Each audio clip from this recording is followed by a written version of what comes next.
leadership solutions to today's most challenging conflicts. Stream live each week, Saturday 9:30 a.m. to 11 a.m.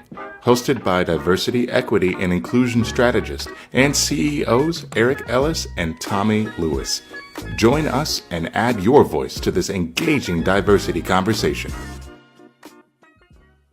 Good morning, Greater Cincinnati, Northern Kentucky, the United States, and the world. My name is Eric Ellis. I'm the president and CEO of Integrity Development Corporation, and I'm joined this morning by my good friend and brother, Tommy Lewis, president and CEO of Make It Plain Consulting. Good morning, Eric. I always like that sound. It sounds like a big crowd, when it's here and coming on. Right. Man, how are you this morning, Tommy? Eric, I'm fantastic once again. A big Saturday here in Ohio's Midwest between two powerhouse football games, or football teams rather. Right. Looking forward to that. Personally, it's been a restful Thanksgiving 4-day, 5-day weekend, and excited to talk with you and our family and community as well. Absolutely. And I'm excited as well. We all are certainly waiting for the game of the season, and that's between the Ohio State University and Michigan, both undefeated, 11-0, and you can never predict what's going to happen. Not at all. You never can predict what's going to happen. And so we just got to kind of let it get played out and see how that goes at high noon. Tommy, why don't you talk about your week, man? How was your week? Short week, right? Short week because of Thanksgiving. But Monday and Tuesday earlier this week, was able to get a lot of administrative work done. As I mentioned last show, that, we do training, we do speaking and all that good stuff, but also we have to analyze data, and we have to understand what anecdotal data looks like and sounds like, as well as that quantitative and qualitative data. And so it was a lot of administrative work, really getting deep into the weeds of what our clients have been saying. And I enjoy that, Eric. I enjoy it. One reason why I enjoy it is because I personally and professionally am not involved in it. I'm looking at situations from outside of the situation, and I can remain objective in looking at that, because I'm not emotionally tied to a particular person or an event or a company, that literally third party. And then with this objective eye, myself and my team, we can say, here's what we see is working well, right? Some things that you already know. And here's some things that we see can be improved by way of people. There's some people systems that can be improved. There can be some processes, procedures, protocols that can be improved. And then ultimately the culture. There are cultural things that can be improved. Now, if the organization says, I don't really want to improve any people, any processes, or any culture, then I say, have a good go of it, right? But otherwise, there's folks that say, we would like to improve. And that's where we at Make It Plain, we offer our input, our insights, and our experience to not make it worse, to not make it difficult, but to make it plain. And that's what we do. And that's how my week was. Right. That's excellent, Tommy. Always glad to hear about that. It was a short week for us as well. I actually even love the times when I could come to the office and nobody's here but me. And then I could float back and forth between real work, going down to my studio, writing a song, oftentimes mediocre to poor. But every once in a while, man, I'm down there banging away, man. And sometimes it's like, boy, I spent 3 hours on a horrible song. Every once in a while, I really come up with a nice song. But you got to kiss a lot of frogs. So I enjoy that, man. I enjoyed, just being in my cobbler's room, they're trying to put something together. So I enjoyed that. This week, we also had Thanksgiving. I have all our kids in town, man. So all 6 of us were sitting around the Thanksgiving dinner table. My nephew, my brother Duke, who's passed away, his son Cameron is joining us as well. Man, he looks so much like my brother. Mm. Now that he's growing up, he's 19 years old in college. Man, my kids love him to death. And just sort of came into our family in recent years. One of those things where, a person, quote unquote, makes a mistake. It's like pregnant outside of the marriage. But that ultimately becoming a blessing, man, because it's just additional family and there's no mistakes in life.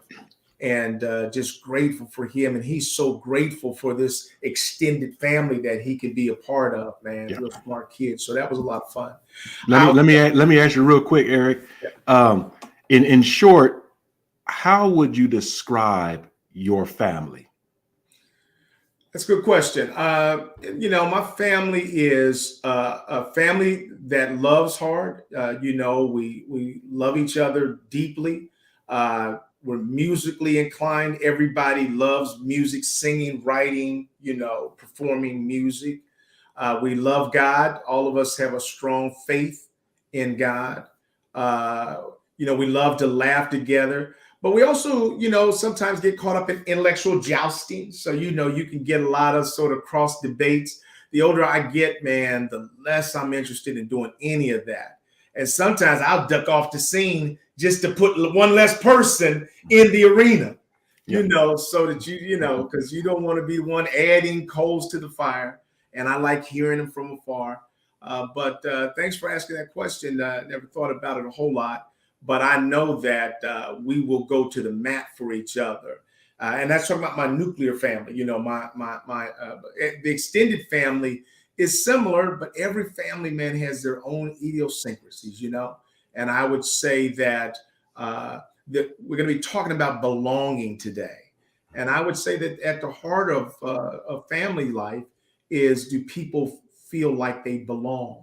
And I think that we have to constantly maintenance that, because that's not something that just happens by bloodline. Yeah. Thank you for answering that. My family has, unfortunately, through transition, I don't have my mother, father, or my oldest sister anymore. They've passed away some time ago. And for my uncles and aunts, many of them have passed on, and I literally have 2 uncles remaining. And then I have cousins and things of that nature. But the family over the years, 30, 40, even 50 years, have obviously shrunk and expanded at the same time through marriage, through the relationships, through the birth of children. And that question of how would I describe the culture, or how would I describe my family? I think about it, but I don't think about it. Right. And it's a difficult question for me to answer, because honestly, I don't know how now I would define or describe my family. Right. In other words, I know personally, Eric, that I still see my family through the lens of my childhood. And, deep lovers, always together, sticking up for one another, having family meetings and things of that nature. But in reality, I don't know how often we come together as a family.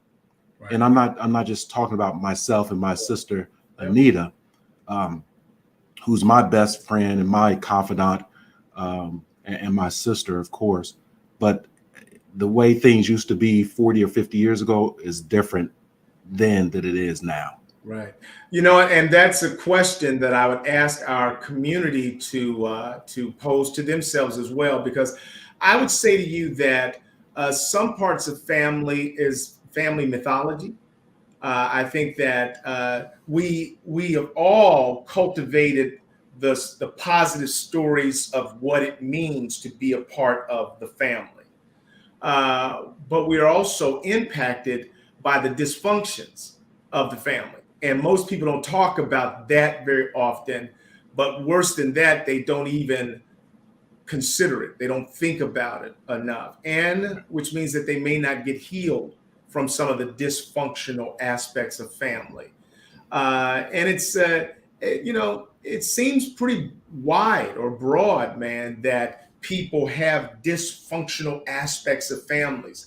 I think it's just, you bring people together. When there's more than one, you're going to have all kind of stuff happen. I mean, excuse me for this, but my kids sent me a little thing about Kanye again, man. I looked at Kanye and what he was doing over at Adidas and Yeezy, man, and just some of the crazy things that he was doing with pornography and how he would bring staff in and sort of almost bully them with pornography and different things like that, and the way he talked down to women and sexualized everything.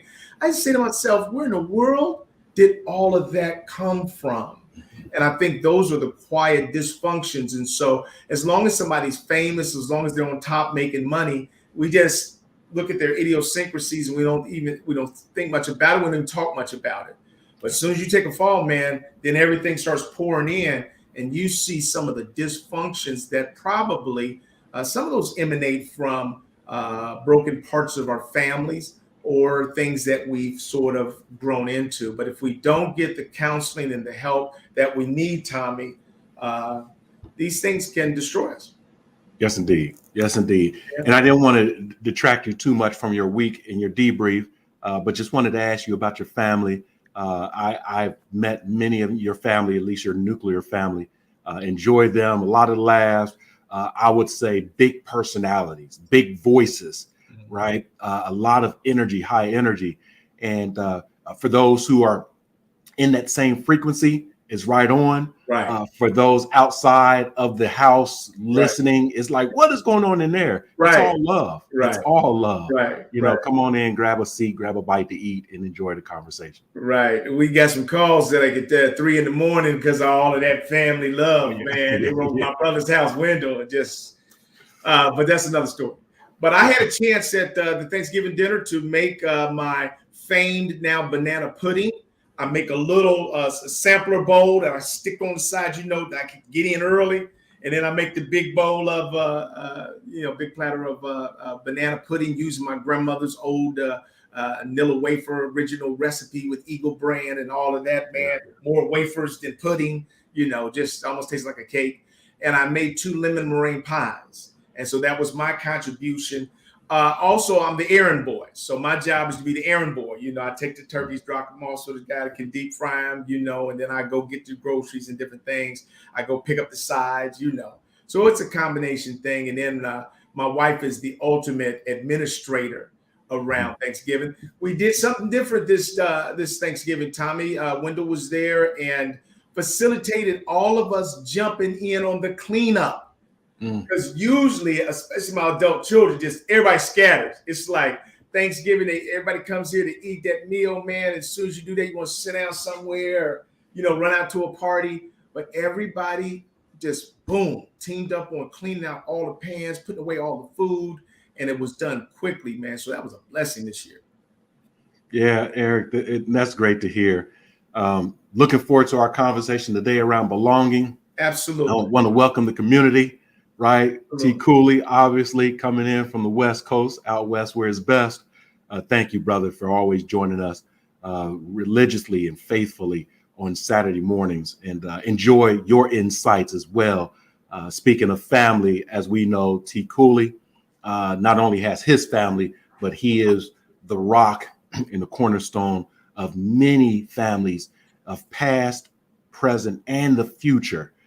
In the work that God has blessed him to do. So kudos and shout out to T. Cooley out there in the West Coast. And so today we want to sort of dedicate this show, we've never done that before, to Dr. Odell Owens, Dr. Odell Marino Owens, who passed away on November 23rd, a great friend of mine, a real powerhouse leader in this community, state, the nation, in terms of the work that he's done. And so I know that it's hit a lot of people very hard. He leaves behind his wife, Marcella, and children, Christopher, Justin, and Morgan, sort of survive him. I'll share just a few things, Tommy, as we, talk about who Odell Owens was. He and I went through Leadership Cincinnati together. I remember sort of watching him from afar, and then probably developing our first relationship through the Black Male Coalition, and Senator Bowen had started the Black Male Coalition, and Odell was one of his close friends, and I was Senator Bowen's first vice president, so I got to know Odell. And we went into a lot of schools together and just walking side by side with him as we mentored young people. And he was a giant in this community. You know, his name was golden. It was all over the place. He's been the Cincinnati's first Black coroner. He's is credited for the first sort of in vitro fertilization here in Cincinnati. And he had his own OB/GYN practice and has just done a number of things. Interact for Health. He was the CEO there. He also was the president of Cincinnati State College and has just done so many different things. And I'm just grateful to have known Odell. He cared deeply about the marginalized, about young people, about fighting for justice, and had the ability to just move between a lot of different communities. Got his degree, his first degree from Antioch College, and then got his medical degree from Yale. And so just wanted to sort of talk a little bit about something that we all did together that focused on this notion of belonging. We know from Abraham Maslow that belonging is one of people's most fundamental needs. If you look at Maslow's hierarchy of needs, the sense of belonging is something that's natural and fundamental to all people. I talked about the Black Male Coalition with Senator Bowen. I did that for a number of years. I mean, we had one of the largest group of Black men that had ever come together in this city in a formal way in an organization was the Black Male Coalition. Senator Bowen was the legendary leader. I was his young gun back then, his vice president. And any, Black male that came to the city sort of had to come through the Black Male Coalition, and we had become a powerhouse. I got married, and then my wife said, look, you got to make a decision. Either you're going to be in the community or you're going to be a father. And so I had to take leave of that for a while. But then years later, I decided to start a group called the Community of Friends. And Odell was one of those members. Tommy, it was like, I wrote letters, back then you'd see your friends out and you say, hey man, we need to get together. And you said that you meant it, but you never did it.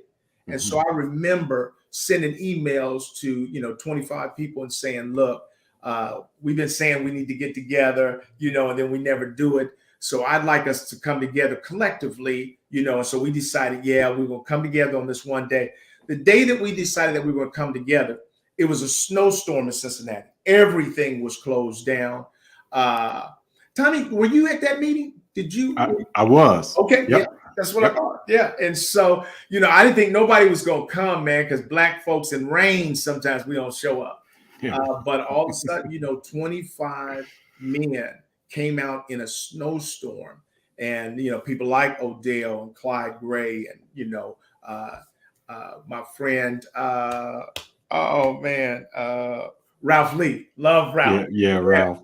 And, a lot of other giants in the business world, people like yourself, we came together. And I thought, because we all were so busy, that if we could meet quarterly, that would be a big thing. We decided to, that meeting went on and on and on. We asked 3 questions on that first meeting, but those were the 3 questions that we asked for the next decade. And I'll share those with our community, and then I'll take a pause and let you kind of jump in with some reactions or some thoughts as well, Tommy. The 3 questions that we asked were, number 1, where are you experiencing success, having success that we can celebrate? Yeah. In other words, it had been my experience that so often if you are successful in your career and things, there's just not a lot of people that you could tell that to. And unfortunately, Tommy, too often when good things happen to you, you have to keep it to yourself because other people see it as bragging or something like that. So, I remember building our house in Westchester and really not being able to almost tell anybody because people around me weren't doing as well. And so here's the biggest thing that's happened in my life, and yet I have nobody that I can tell that to.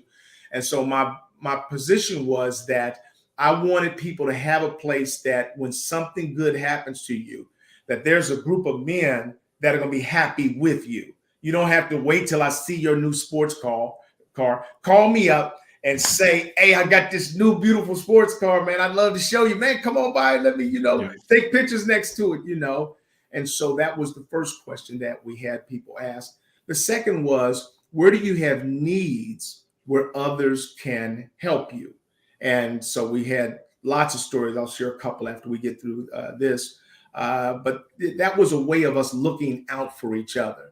And then the third question was, where do you have influence that you can help others as well?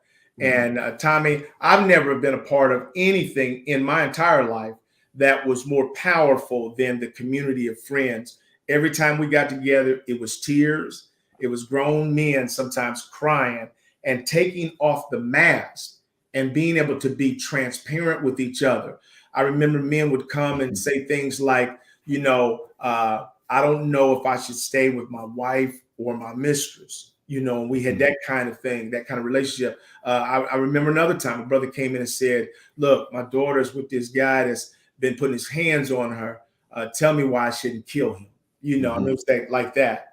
And so I just was appreciative that we had something that was so rare that we could come together.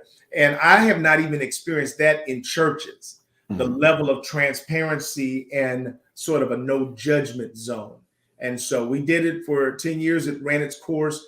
But Odell was one of the most, regular, essential parts of this. And some of the things that he was going through in his own life, he was able to sort of bring those to the community of friends. Yeah, Eric, I think that Circle of Friends was a phenomenal movement, and gained a lot of momentum, not only in that present decade, but for decades following. It created a ripple effect. And here's why I say this personally. I was invited to the Circle of Friends through my manager, my supervisor at Converges, who his name was Anthony Jones. Mm-hmm. We were at Converges together, and many people did not know that I was Anthony's senior, right? In other words, I was older than Anthony, but in roles that we had, he was always my manager. And I appreciated and I respected with humility, not just saying, I'm several years older than AJ, all that good stuff. But with the Circle of Friends, I took great pride, even to this day, when I run across folks who are instrumental, involved with the Circle of Friends, and they don't remember me. I remember all of them. So there's some things that I've experienced through you, through some others, that through my personality, it wasn't to say, hey, I'm here and to run out in the community and I am one of 5 of the top Black leaders. That wasn't my style. Mm-hmm. My style was always just being in the room, if at all possible. Right. And I say that, Eric, and not to go too far down this path, but there are organizations in this world that run the world. And so many few people are part of those circles, those big, powerful circles. That's right. Knights of the Round Table. Right. These are real organizations. This is not mythology. This is not folklore. It's real. And so there are men and women that come together in a circle, round table, and they make decisions. And I was just very honored and humbled to be invited to a number of these meetings, not all of them, of course, but a number of them. And I met and I continue to work with Dr. Odell Owens. Mm-hmm. He was very well known in the community, particularly with our young people, in giving speeches, giving talks.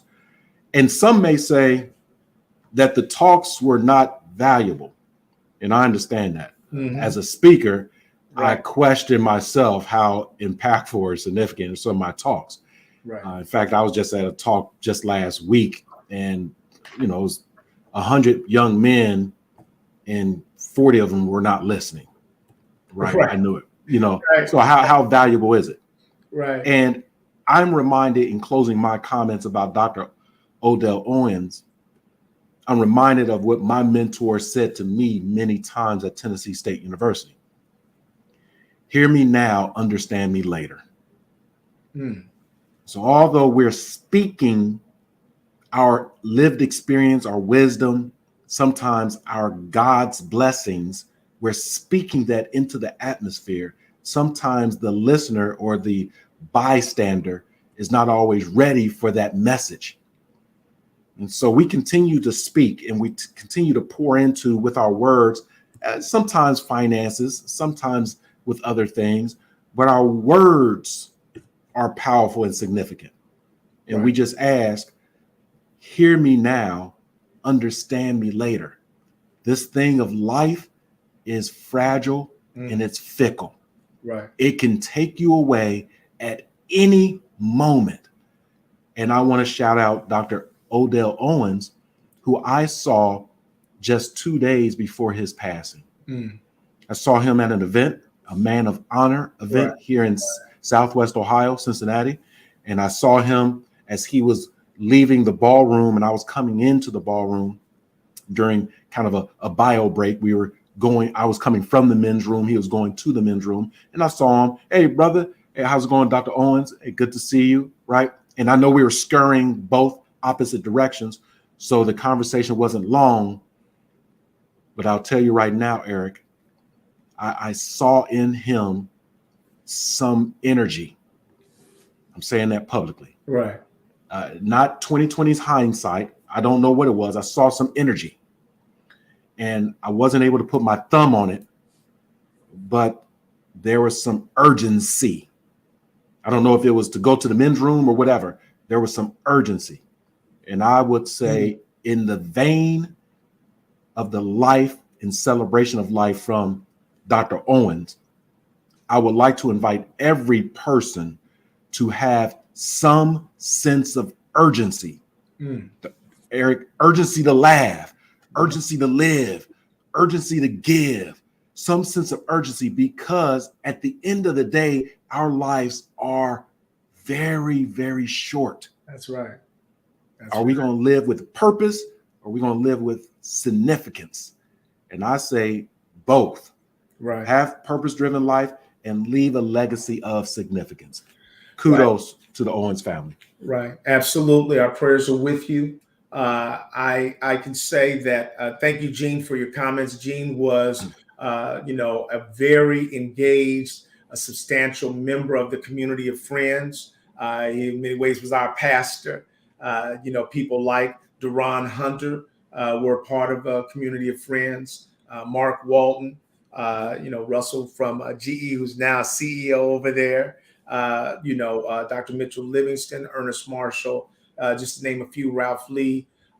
Gene says here I had, Odell come to his church to speak for Black History Month. He not only left with encouraging words, but left a check for the youth program. And I know that, Odell loved what the community of friends was about.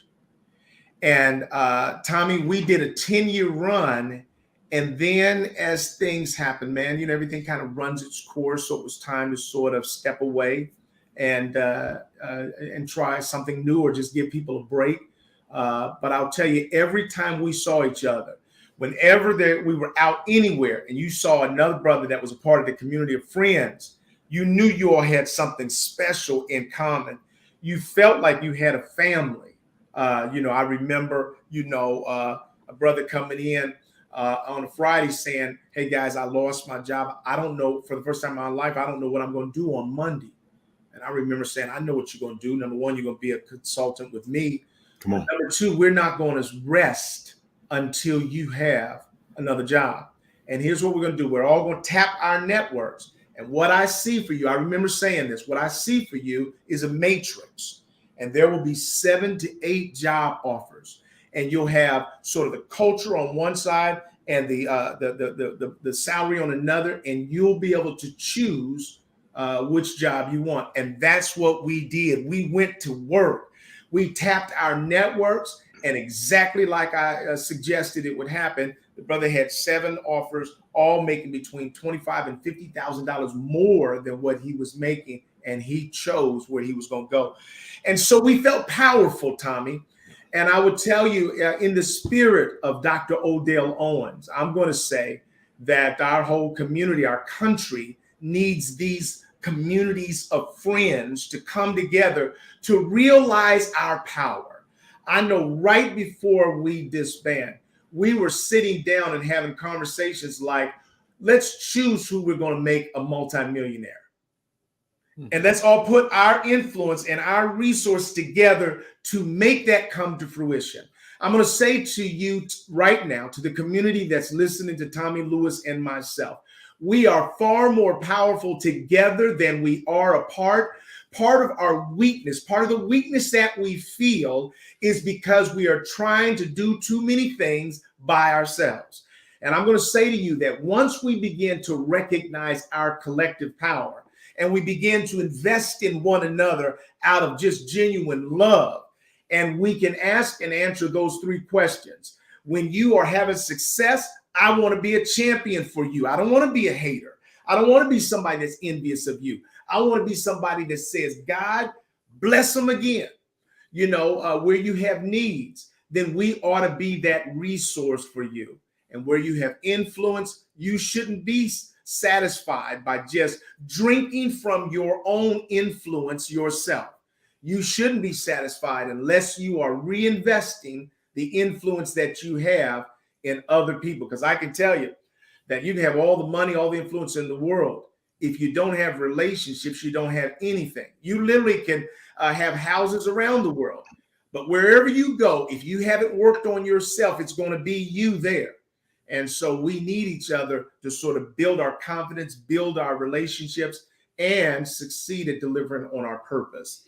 So, Tommy, I just think that that's the power of things like the community of friends. I know what we've been talking about it. We need to reactivate these and really create pods around the country of small groups of people that are coming together for the purpose of mindfulness, mental well-being, and then not only psychological safety, the sense of belonging. Because that's the other thing, is that in a world where you find yourself as the only, when we were able to come into a room and see other powerful men of color, it was affirming.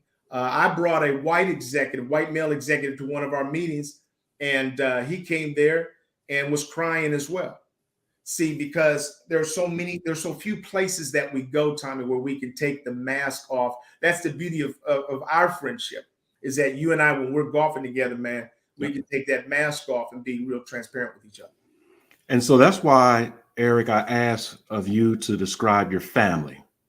And then I describe mine to an extent. That sense of belonging, as you mentioned with Maslow's hierarchy of needs, it's real. And we as human beings, we're in this thing called life. Mm-hmm. We can say proverbially together, but in reality, we're all searching for some sense of belonging. Even if that sense of belonging is alone on Walden's Pond, right, to self-reflect.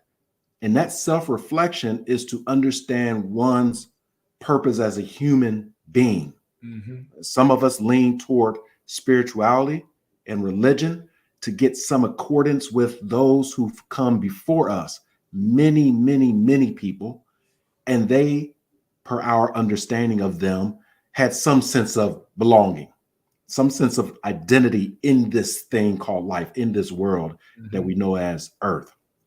And so it's an ongoing journey. It's the ebbs and flows of challenges and concerns and issues and victories and successes, as well as blessings. But as you mentioned, and I know, and we both know actually, that our God is so powerful that no matter how much we receive, he can give more. There's more of everything. Right. There's enough for everyone. Say that again, Tommy. Hold up. Yep. Say that again. There's more of everything. Right. Everything you can think of, there's more. be Right. it up or down. There's more. Right. And there's enough for everyone. Right. As small as we think something is, that little piece of bread, there's not enough to feed all of us. God said, there's plenty. Right. You cannot see Right. what I know. Right. Right. And so he said, turn the loaf of bread over to me. Now we're coming off the heels of Thanksgiving. Right. Right. We're not coming from that historical other story of Thanksgiving. We're Right. coming from the lineage of giving thanks to those that know. Right. So we were able to feed. He was able to feed the entire village with one loaf of bread. That is physically feed them, Right. spiritually, psychologically, Right. emotionally, holistically. Therefore, everyone felt that they belonged. Right. The circle of friends was a moment, it was a movement that you can come as raw as we know you are. Right. When you're in the confines of your own home and no one else is around, That's right. men cry. We suffer. That's right. We are pained That's right. to try to figure this thing out. Right. And then when there's other men who want to put up the front that they are not struggling, that's when we have conflict. Brother, you're struggling like me. Right. Or you're succeeding like me. Everything, Right. Eric, is not woe is me. Right. Right. Hey, Right. Congratulations. Right. Right. I'll wait a minute because I'm congratulating you. You got yours. Mine is coming because there's enough for everyone. Right. Don't have time for the hate. Right. Let me read what Odell's daughter said, because Odell, everywhere he went, he had an impact.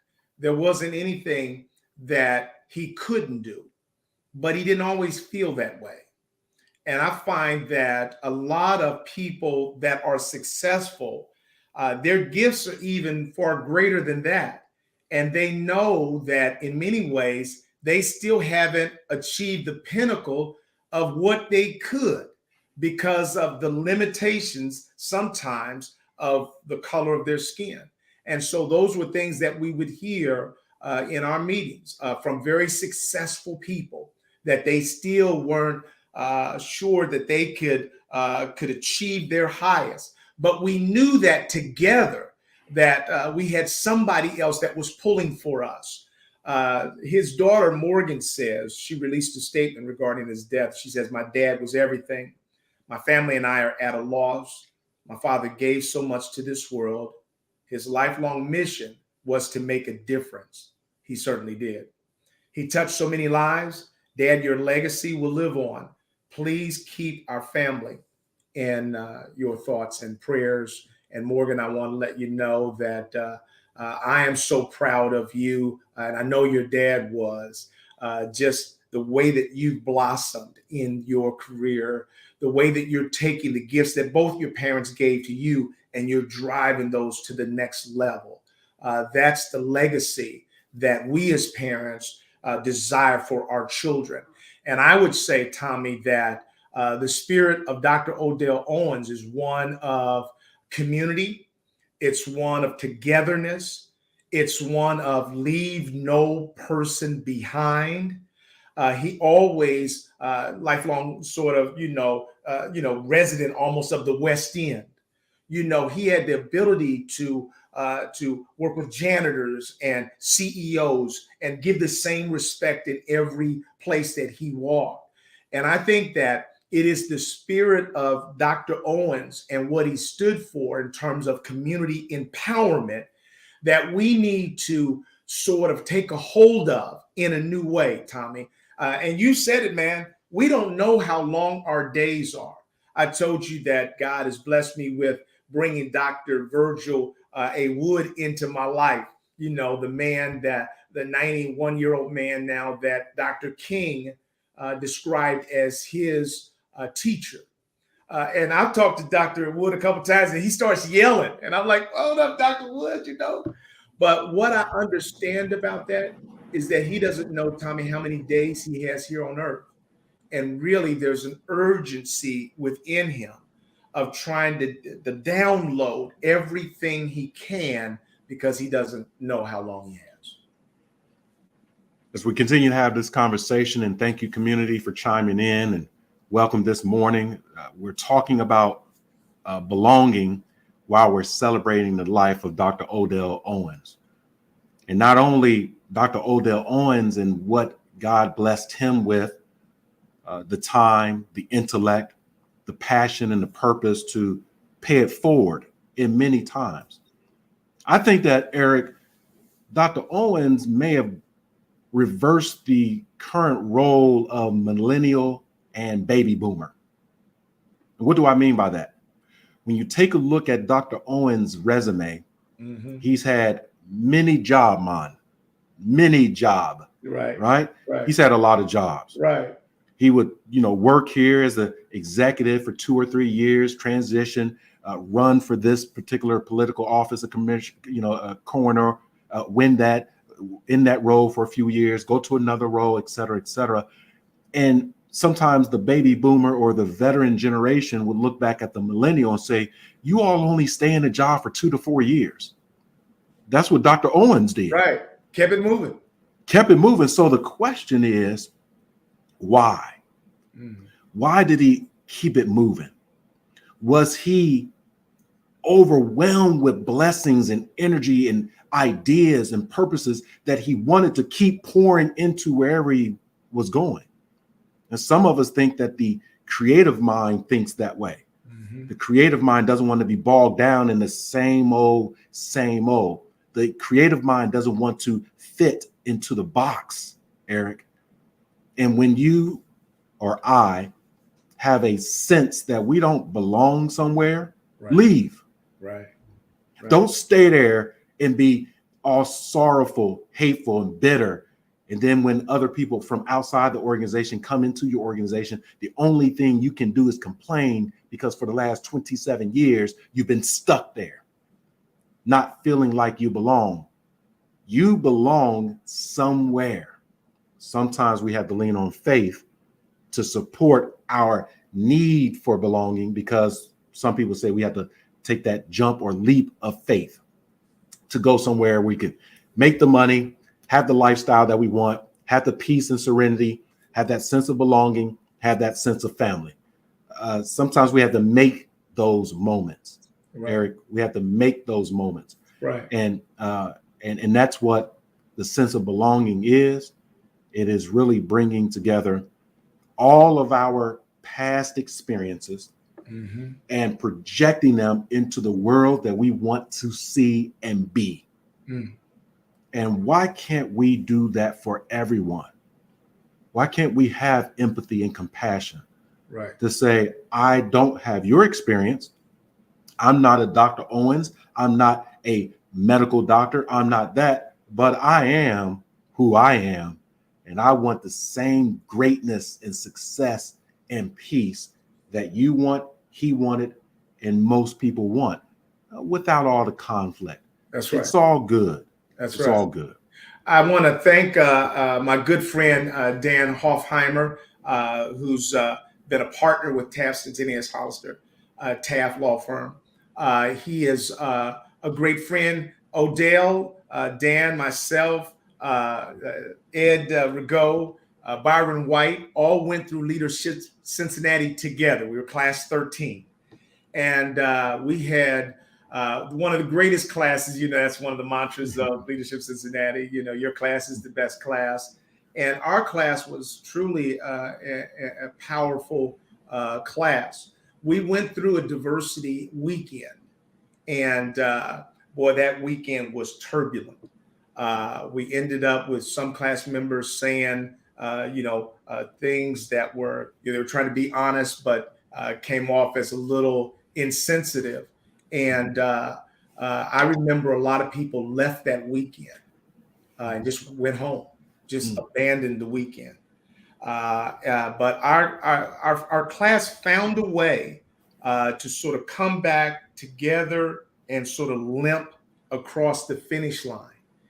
And then the next year, Ray Brokamp asked me to take over the diversity weekend to try to, literally people had fallen out in that weekend. Dr. Owens had to sort of help one of the sisters that had fallen out, just hyperventilated because of the depth of the conversation around racism. And it's people like Dan Hoffheimer and Ed and Odell and all of our class members that worked together over time to try to bring healing to this community. That was a common experience that we had that was traumatic, but ended up birthing a lot of the progress that this community has made over the years. So Dan, I want to say thank you to you for your leadership and guidance around inclusion, diversity, and the love that you have. That's the one thing I would say that existed in Odell, that exists in people like Dan, and many of the people that follow here, Gene Ellington and others, Terry Cooley, is this love of others, this willingness to care about somebody else and not just yourself. I think that that's at the heart of Tommy, you and I's gift, that it's not really all that I know about diversity, equity, inclusion, belonging that has the greatest impact on the clients that I serve. It's the fact that I love people. I fundamentally love people. And that's what every audience that listened to Odell Owens, they felt special. They felt loved. They felt like he's saying to me that no matter where I am, I can make it. Because look, he made it. He sat in my seat, and now he's this great, powerful man. And he didn't just ascend to greatness and say, everybody look at me and respect me. He said, no, because I can occupy this seat, you can. And I think that that's what we have to hold on to in these times as we reflect on the life of Dr. Odell Owens, is that he made people feel like they belonged and like they had the possibility, the opportunity to achieve their potential. Eric, there's also a charge for us, those who are surviving, still here fighting the good fight. Right. And the charge is, if we have encountered with a Dr. Odell Owens as a friend, as a father, as a family member, as a business partner, however we've interacted with him, and we have been bitten by this love bug, I like that. the same compassion that drove him, let not the love bug die with his transition. That's right. Eric, we are still charged with pushing love forward unapologetically into the next day, the next year, the next millennium. Let us be those champions of love who understand that there is adversary, there is an element of evil, right? That's real in this world, but we're not going to be consumed by that, especially when celebrating the life of Dr. Odell Owens. We can easily say, now, was he perfect? We know the answer to that, right? And some people want to poke holes at the imperfection. We know the answers to those. Just like when we're talking to young people and we ask them to ask questions. What questions do you have? And I often say, ask a question that can help you. Mm-hmm. Don't ask a question just to be asking, such as, how old are you? What does it matter? That answer will not help you. Ask a question that could help you. I used to listen to folks asking Dr. Odell Owens questions, and they were deep questions because he shared so much that it generated questions. It was provocative. It was thoughtful. It spoke to your mind, your heart, and your spirit. And what that is love.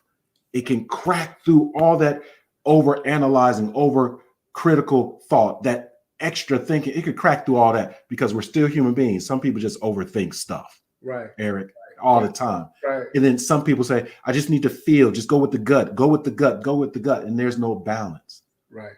Love, particularly the love that we receive from the Most High, is a phenomenal event itself. Regardless of how much love you give, you still have more. Hate, Eric, is a little bit different. Mm-hmm. Hate can be over-consuming. Mm. It can eat you up from the inside and out. Absolutely. Hate can become emotional, and then it becomes physical. Love, it can keep pouring out. Right. If I say a joke out of love, it makes you laugh, it makes you elevate it. Oh, I got more. Right? I may need to recharge, reboot, but that's the way this thing works. Right. Right. Let's lead with love. I love that, Tommy. And I know that that's how Odell lived his life. You mentioned an urgency that he had inside of himself. And I want to come back to that because I would say that as I saw Odell, he, to the untrained ear, it would be like he was saying, make me king, make me king. But to the trained ear, you understood that he was saying, make me king so I can save the people in the kingdom. And that's what he was. Every time he took leadership of something, then he immediately went to understand how marginalized people were being affected by that institution and then highlighting that in order to bring about change. And so that's what his urgency was. He was looking oftentimes for a higher mountain that I can get to, that this insight that God has given me, that we need to love broken people, that I can say that on the loudest mountaintop that I can find. And now he's on the highest mountaintop that you can ever climb. And that's the one that transcends this here and now, the temporal world that we live in. And so I know those of us that knew Dr. Odell Owens, today we are tasked with just a little greater portion of love for those who are underserved, those who are marginalized, those who cannot rescue themselves. Today, we've received a greater responsibility to move outside of ourselves and beyond ourselves, to seek influence for the purpose of positively affecting the lives of others. Thanksgiving, Eric. Thanksgiving. I want to thank Dr. Odell Owens and his family. I know a few of them, and that the legacy that he continued, not only what he built for himself and his family, but he continued from our foreparents and four grandparents, all of those people that came before Dr. Owens who saw something in him. And then sometimes it mattered by way of race, creed, and religion. Sometimes it didn't. I can see talent, right? And those who can just plainly see talent and position that talent into a position that can influence more, they just did it. And so let me continue to move you up that mountain, right? Because you're moving us forward. And as long as you're down low in the valley, hidden with the wilderness of stuff, your voice, your efforts, your energy may not be heard or seen. So we elevated him, and we continue to elevate particular people. Some of them are elevated very prominently. Some of them are elevated within our own homes, our children, our loved ones who support us, who are out in the public. Those too are leaders, Eric. Without them, we would not have those circle of friends to be able to vent to. When we are out here elevating and climbing that mountain, and sometimes the weather gets stormy up there. It's cold, it's brisk, it's windy. There's some other elements that are trying to pull you back down, and we get into our shelter, Eric, and we simply scream and the other person on the side of that table, on the other side of that conversation, is just listening, and they tell us and remind us, you still belong. You still belong. That's so important. Yeah, it absolutely is. You It still absolutely belong. is. Yes, I sir. want to thank Dan Hoffheimer again for this comment. He says, I think Odell has been a much greater man than our overall community recognized. People focus on his faults. Isn't that in part a form of racism, or could be? I love that about my good friend Dan Hoffheimer, who has been a warrior for justice and for all the time that I've ever known Dan Hoffheimer, one of the brightest men I've ever known, but one who had deep compassion for us doing the right things, one who had eyesight to see when things were happening differently for people of color than they were happening for the dominant culture. I would say that in part this is absolutely true. And I would also say that in part all of us as people are flawed. We all have flaws. And I think that part of the eternal plan is that that is what we're going to be. Leadership is going to be delivered by flawed human beings. And I think that none of us can afford to allow the worst of ourselves to be the only declaration of ourselves. We can't even stop trying to make progress because of our own limitations. It is going to be the imperfect people who are going to change the world. And he was one of those. And certainly there are then a lot of forces that will come against you, some because they are coming against the good work that you're trying to do. But I would say that his roadmap for us was no matter, in spite of my humanity, I'm going to continue with my purpose and my charge. And the perfection of our call, the humanity of our personhood doesn't always line up perfectly with that. And I can be the first to raise my hand and say that my own humanity does not line up, neatly with the perfection of the purpose that God has given me to reconcile people one to another. I think that in my book, there was only one who lived a perfect life. The rest of us are striving. He was one of those, but he's left us a wonderful legacy to grow from, to learn from, and to keep moving forward, Tommy, because we cannot stop even when we make mistakes. We get up, we apologize, we turn in a different direction, and we go.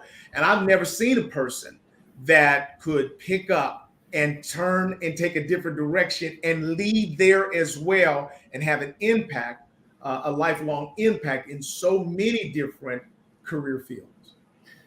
As you were sharing, and I'm listening to Dan and others join the conversation, this has been a beautiful conversation for me, actually a conversation, not just between Eric and I, because we talk almost every day, every other day, definitely every week, but to hear the voices of our community chiming in.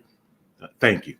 I want to say thank you because one of the best things about our show is that we can go back and listen and watch. Right? There's in the conversation, sometimes we have ideas and thoughts and experiences that flow, and some of the nuggets, the jewels of wisdom can be missed. I would like to invite all of us to go back and listen to this conversation, take a look at what folks are sharing in the boxes, the chat boxes, and to apply to their own personal and professional lives. This has been a blessing. I want to say thanks for giving yourself to Eric and I in this little thing we call diversity conversations, right? This little silly thing we thought of, 5 years ago, and every Saturday for 5 years. And here we are recognizing a staple in our community that has most recently transitioned, and still within our circle of friends, our community, continuing to have this conversation, right? Right. Tommy, man, it's been a gift. You and I come together. We're not exactly sure what direction things are going to go, But today, I think that we've done a great thing in honoring the life of a great man. And we are so glad that our friends have joined us in the community. Ken Wilson, thank you. Terry, Dan, Gene, and so many others of you that have joined us today. We're just grateful. We are simple people. Yes. We don't have a great plan. We don't expect hundreds of thousands or millions of people to be watching this podcast. Yeah. But for those of us that are here, we've enjoyed our time together, and we thank you for investing your time in us. Love you. Tommy, I love you, man. Love you too, Eric. Hey, be safe. Take care. Take care. The next one.